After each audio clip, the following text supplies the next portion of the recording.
Assalamualaikum warahmatullahi wabarakatuh. Selamat pagi, siang, sore, malam semuanya. Bagaimana nih kabar kalian? Semoga selalu dalam keadaan yang baik-baik saja ya. Amin. Seperti biasa di video kali ini saya akan membagikan sebuah cerita horor untuk menemani aktivitas harian kalian. Dan cerita kali ini masih dengan penulis yang sama yang kayak kemarin gitu, yaitu dengan Mas Bri atau Bri Story di akun X-nya ya. Kalian bisa langsung aja kunjungi. Siapa tahu aja kalian pengen baca-baca ceritanya secara langsung. Di situ banyak banget karya-karya dari Mas Bri Story ya. Oke, dan di video kali ini ada cerita yang berjudul Penghuni, dimana yang maksud penghuni ini adalah sebuah penghuni rumah yang sudah lama kosong ya. Rumah dengan bangunan tua yang kembali dihuni oleh sebuah keluarga 3 personil ya. Ada ayah, anak 2 itu kakak dan adik, sudah cuma 3 orang aja menghuni di sebuah rumah yang bangunan tua dan sudah terbilang cukup lama kosong. Wah, kenapa sih kok mereka berani ya menempati rumah itu yang katanya udah kosong lama, terus bangunannya juga tua. Kok mereka mau sih menghuni rumah itu? Ada apa? Kenapa? Nah, penasaran kan dengan ceritanya? Langsung aja temukan jawabannya di video kali ini. Oke, langsung aja kita mulai ke ceritanya.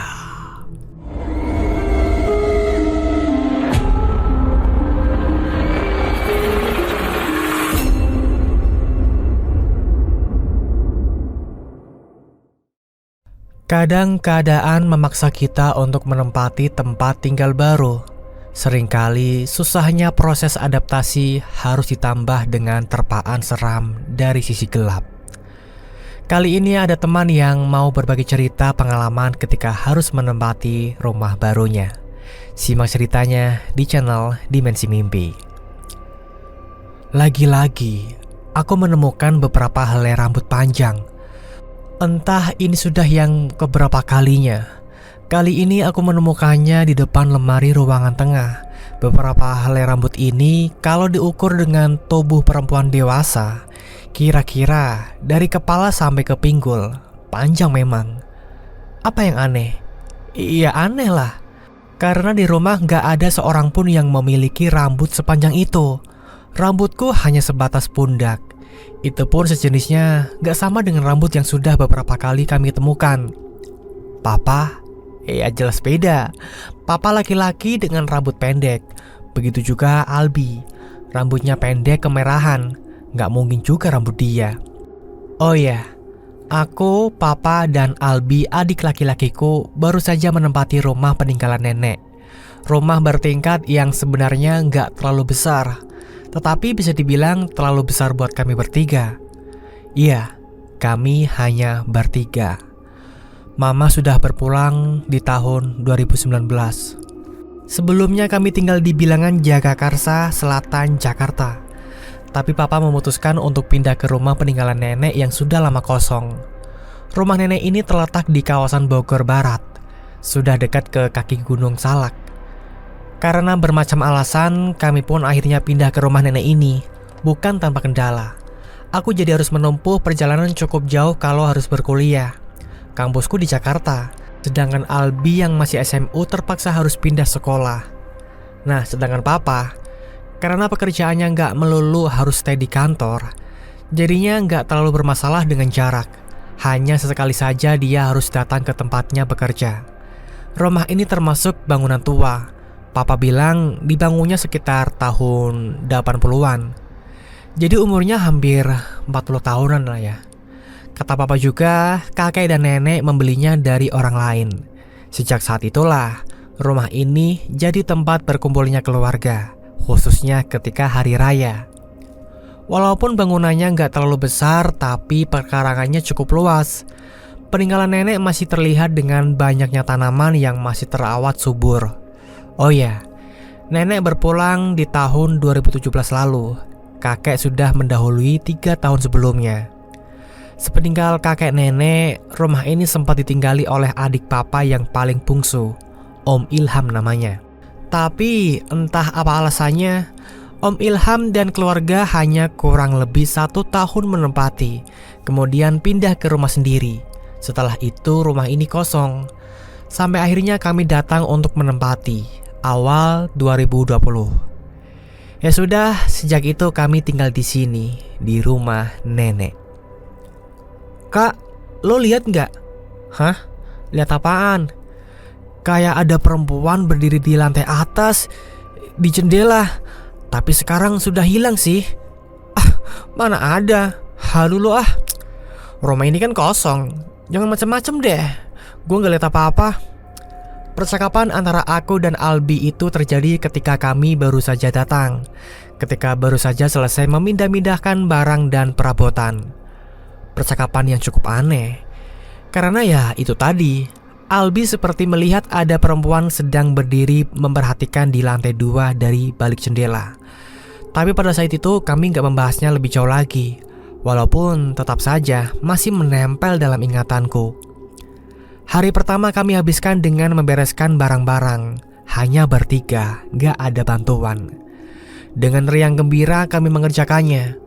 Menyusun dan memilah-milah barang mana dan bagusnya diletakkan di mana. Rumah 2 lantai ini pada akhirnya jadi penuh perabotan. Lanjut ya. Sekitar jam 9 malam. Ketika kami sudah kelelahan, kemudian duduk di sofa depan TV di lantai bawah. Sebelumnya aku sudah membuat teh hangat untuk menemani istirahat. Berbincang santai membahas segala macam, tapi ya begitu.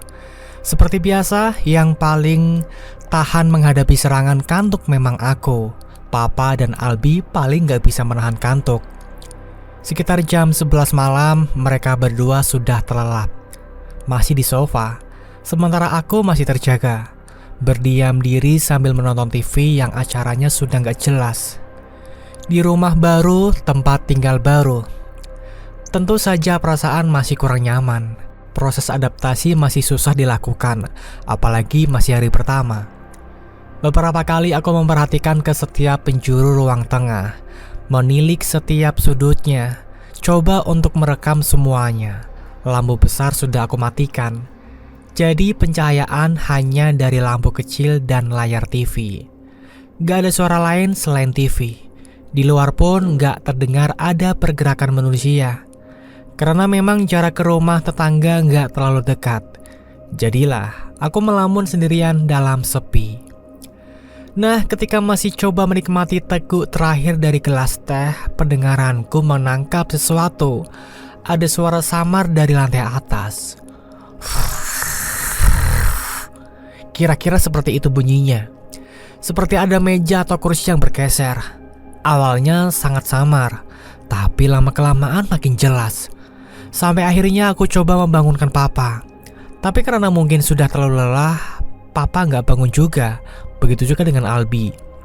Setelahnya suara itu sempat menghilang, tapi hanya sebentar.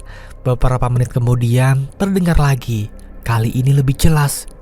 Aku mendengarnya seperti meja atau kursi yang bergeser. Karena penasaran, aku memutuskan untuk naik dan melihat ada apa sebenarnya.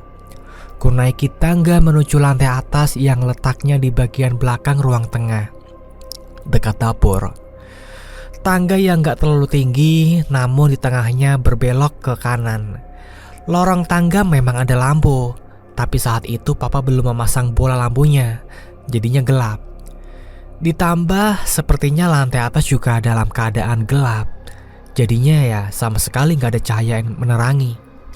Satu persatu anak tangga aku injak, perlahan, sambil menajamkan pendengaran karena suara benda bergeser itu makin jelas. Setelah beberapa anak tangga terlewati, kemudian berbelok ke kanan. Dari posisi ini aku sudah bisa melihat lantai atas. Dan benar, di atas benar-benar gelap. Mungkin Papa sengaja gak menyalakan lampu. Lalu kemudian aku lanjut melangkah. Jujur, sebenarnya aku agak was-was. Walaupun beberapa tahun sebelumnya sudah pernah ke rumah ini, tapi tetap saja kali ini aku sebagai penghuni baru sama sekali gak kenal. Makanya untuk memutuskan ke lantai atas sendirian seperti ini sebenarnya termasuk nekat. Apalagi aku termasuk anak yang penakut. Tapi ya sudahlah, sudah terlanjur. Hampir sampai. terdengar lagi, makin jelas karena memang jaraknya makin dekat. Rasa penasaran yang membuat aku terus melangkah, walau ragu. Makin jelas, tinggal satu langkah akan sampai. Tapi dari sini aku sudah bisa melihat hampir seluruh sudut lantai atas. Ada 2 kamar bersebelahan yang di depannya ruangan besar berisi meja dan kursi. Masih berantakan karena kami belum sempat membereskan. Memang keadaan sangat gelap, tapi karena belum ada tirai yang menutup jendela, jadinya penglihatan terbantu oleh cahaya yang masuk dari luar. Aku dapat melihat semuanya walaupun samar. Saat itu nggak mendengar lagi suara tadi. Ketika aku sedang memperhatikan semuanya, meja kursi juga masih berada di tempatnya. Nggak ada yang bergeser. Tapi tiba-tiba muncul lagi. Kali ini ternyata nggak hanya suara, tapi diiringi dengan pergerakan. Benar tebakanku, suara itu memang akibat dari adanya pergeseran benda. Aku melihat kursi kayu yang ada di pojokan bergerak sendiri. Bergeraknya nggak jauh, mungkin hanya sekitar 1 meter. Tapi tetap saja itu mengagetkan. Iya, kursi itu bergerak sendiri. Anehnya, aku sama sekali nggak merasa takut. Yang ada malah penasaran. Padahal beberapa detik kemudian kursi itu bergerak lagi, tapi kembali ke tempatnya semula sebelum bergeser. Ya itu tadi, aku malah makin yakin untuk datang melangkah mendekati. Ingin tahu apa yang membuatnya sampai bergeser seperti itu. Sampai akhirnya langkahku terhenti ketika sekali lagi mendengar ada suara yang muncul lagi. Bukan, kali ini bukan kursi bergeser. Ada suara perempuan bersenandung. Di lantai ini aku menebak suaranya berasal dari salah satu kamar. Saat inilah aku mulai merinding. Senandungnya seperti sedang menyanyikan sebuah lagu. Gak seperti sebelumnya. Kali ini aku gak berani untuk mencari tahu. Takut. Kemudian aku memutuskan untuk mundur beberapa langkah, berniat kembali turun ke lantai bawah. Sudah makin gak nyaman. Namun tiba-tiba kursi kayu bergeser lagi, bergerak mendekati ke arahku. Aku terkejut kali ini, kaget. Seperti tersadar, aku langsung membalik badan lalu lari menuju tangga. Tapi ternyata ujung bawah tangga sudah ada papa berdiri dalam gelap. "Kamu ngapain ke atas sendirian, Kak?" "Besok aja ceritanya, Pak," jawabku dengan singkat. Itulah kejadian seram pertama kali ketika tinggal di rumah ini. Ya, itulah awal dari semua rentetan peristiwa yang berikutnya. Bukan hanya aku saja yang mengalami, Papa dan Albi juga pada akhirnya harus merasakan. Di awal tadi aku sempat menyinggung tentang aku menemukan helai rambut panjang. Dan itu bukan pertama kali, bukan juga yang terakhir. Albi dan Papa juga sering menyinggung tentang rambut ini. Mereka pernah menemukannya di kamar tidur, kamar mandi, ruang tamu, dan yang paling sering adalah di lantai atas, tempat di mana kami jarang menempatinya. Seperti yang aku bilang tadi, helai rambut ini agak aneh karena panjangnya nggak biasa. Dan nggak cuma 1 atau 2 helai, tapi banyak. Ini rambut siapa? Dari mana datangnya? Itu pertanyaan yang ada di benak kami. "Kak, semalam gue nemu rambut lagi. Itu di kamar mandi," Albi bilang begitu pada suatu hari. "Terus, lo apain?" tanyaku perasaan. "Tapi kali ini beda, Kak. Jadi bukan hanya di satu tempat. Gak cuma di kamar mandi aja, tapi banyak." "Hah? Banyak gimana?" "Ya jadi rambutnya kayak yang mau menuntun gue. Dari kamar mandi, terus ke ruang tengah, tangga, sampai akhirnya ke lantai atas. Di depan kamar, Kak." "Hah? Serius lo?" "Iya, Kak." "Kok berani? Emang gak serem?" "Kan gue bilang tadi, gue penasaran.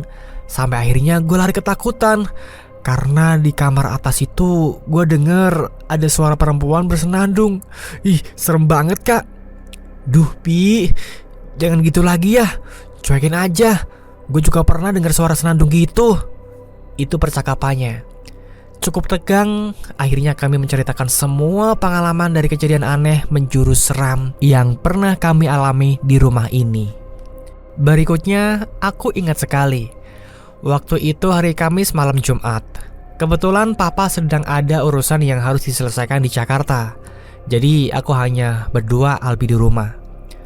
Lokasi daerah di mana rumah ini berada memang masih bisa dibilang jauh dari keramaian kota.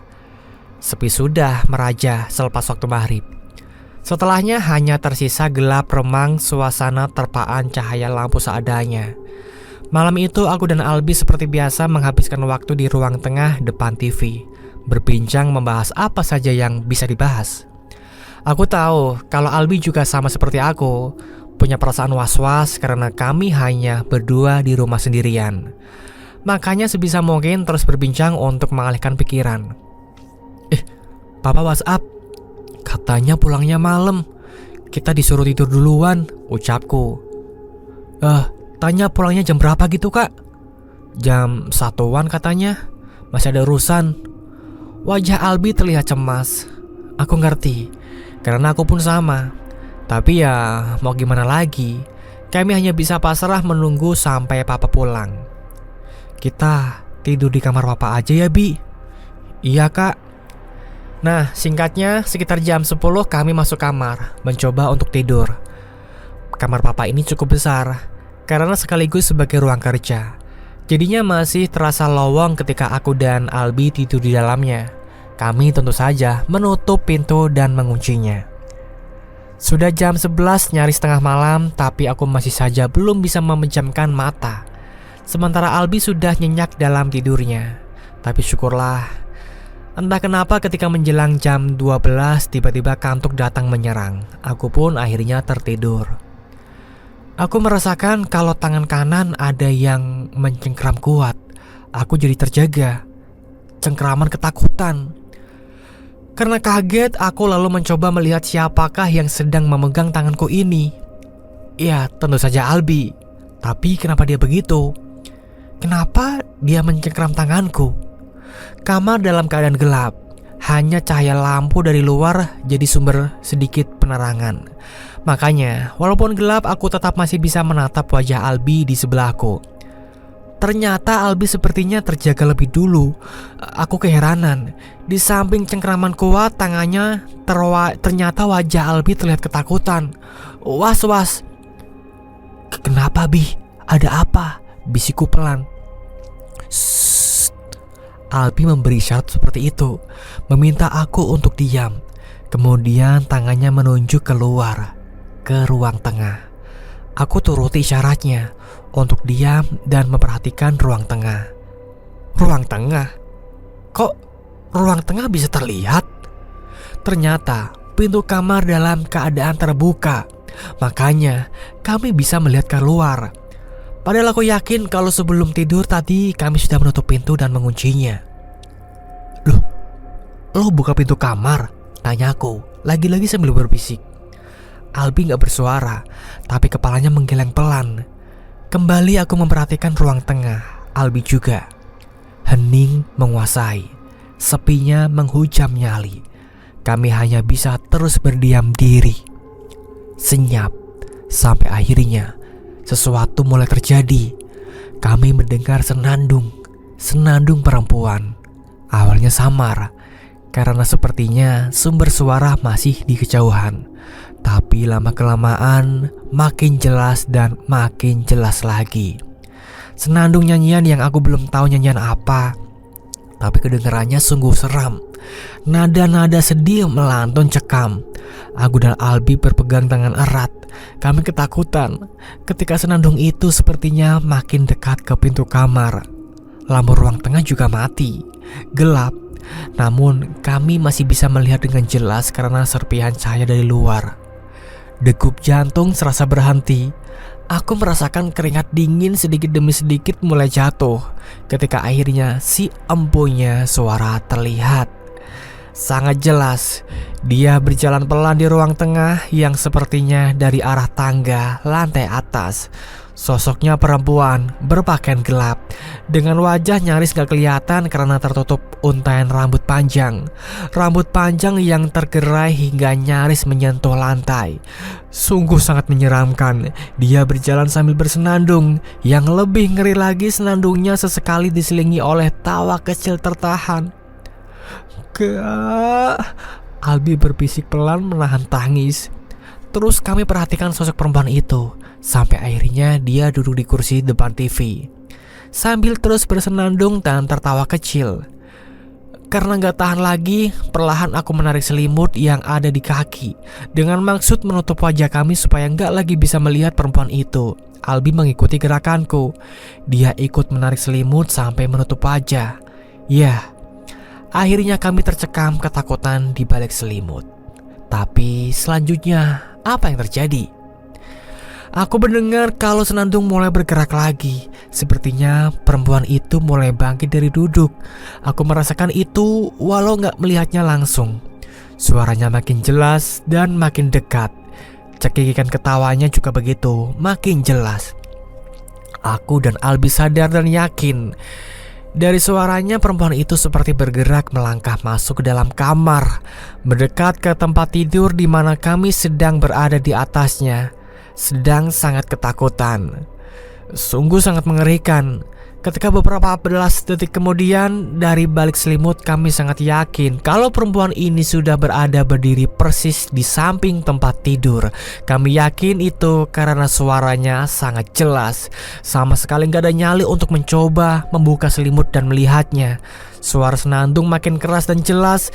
Cekikikan sekali-kali juga begitu seram kedengarannya. Tangisan Albi makin kuat. Aku pun begitu. Walau tertahan. Tuhan, tolong kami.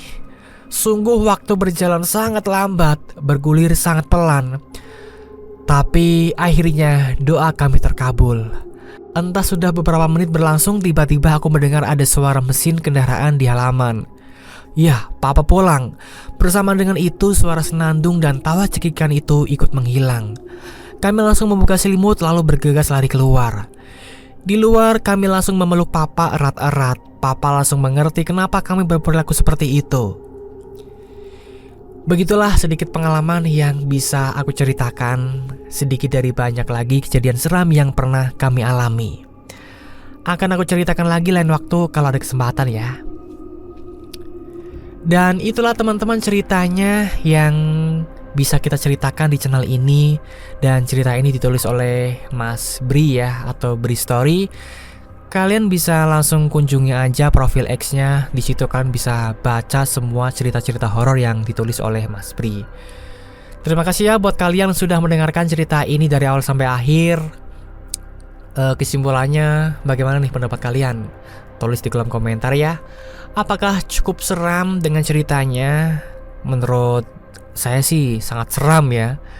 Ya bayangin aja ketika kalian semua berada di tempat baru, ya rumah baru ya tepatnya.